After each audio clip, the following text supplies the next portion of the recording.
Folks, I would like to share with you my raw financial notes for Friday, January 13th. Things like signs of a recession. There are actually four. We'll talk about the earnings from several big financial organizations. We will talk about the Tesla price cuts, an example, and we will talk about a pay cut by Apple CEO Tim Cook, which is pretty significant. So, folks, I have raw notes. It's just a page of notes from Friday, January 13th. What I'm going to do here is just go top to bottom, just to kind of give you just a raw rundown of what I read on Friday. Number one is going to be recession. There are actually four signs, four kind of leading indicators that there is some economic weakness coming. I stand by my call of a rolling recession. I think a lot of these kind of point to those. But number one is factory orders for U.S. companies from China are down 40%. Ocean freight is down heading to the United States. Canceled sailings. Yes, there was a time, remember, where was it Walmart or Target that actually leased cargo ships for themselves? Now, folks, they are actually canceling sailings. And then finally, bank CEOs, and this was validated on Friday with some earnings announcements we'll get into in a minute. But yes, bank CEOs are saying that base case is a shallow recession in 2023. Something else I read is it looks like 96% of employees are looking for a new job. Wow, 96%. That seems kind of crazy. Now, we have to remember the source of this article is monster.com.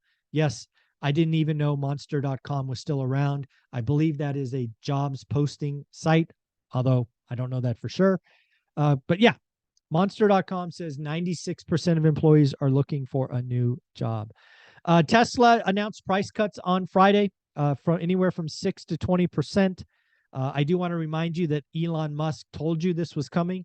He said if he was given a choice, he would pick unit count over profit and thus whack prices. Lots of people are pissed off. I don't know why you're mad. He told you this was coming. Now let's talk about some bank earnings. We got JP Morgan, Citi, Wells Fargo, and Bank of America. JP Morgan beat top line, beat bottom line. Mild recession is their base case.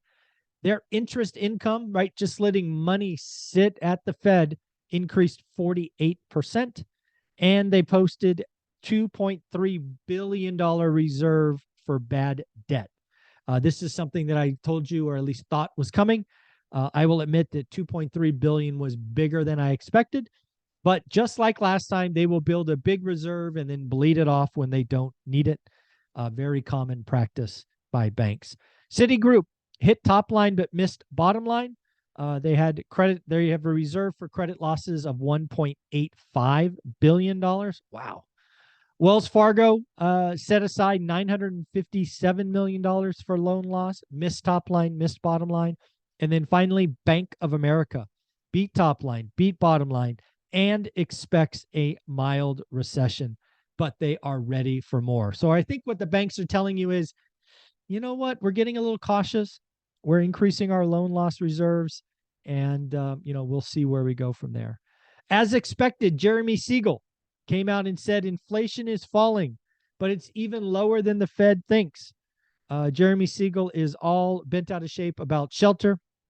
He is saying if they corrected for shelter, then not only would inflation be over, but we would actually be deflationary. Again, I highlighted that Jeremy Siegel would be saying stuff like this in our Thursday broadcast. American Airlines raised guidance, Q4 guidance, had strong demand. This is, again, something that I think is a rolling recession. Some companies win, some companies lose. I think most industries will have their time in the sun and their time in the shade over the next 12, 18, 24 months. Mark Zandi is out talking about inflation being over. He says that he doesn't expect the average consumer and home buyer to be thinking about inflation in 12 months. It will be probably thinking about a recession and the like. Good old Tim Cook, Apple CEO, asked for and was granted a 40% pay cut. Folks, no need to feel bad for Mr. Tim Cook. Yes, he took a 40% pay cut, but he's still going to make on the order of $49 million this year. A couple of other things to talk about, some CPI metrics that I kind of got. Eggs up 59%, butter 35%, coffee 14%, gas 41%, rent 8.3%. But good news, folks, if you're in the market for TVs are down 14.4%. Last thing, talk about shelter inflation. The Fed's shelter inflation highlighted a 0.8% month-on-month increase. However, Zillow, or as Jeremy Siegel would talk about, the most up-to-date metric on housing is negative 0.1. So again, housing went from 7.6 in the Fed's view to negative 1.2% in Jeremy Siegel's view. Doesn't matter. It is what it is. Inflation is falling. Goods inflation. We will see housing deflate over the next 6 months. And then, folks, we will focus on wage inflation. So that's what I had for quick notes on Friday, January 13th. I will record my Saturday notes in the next video. Thank you so much.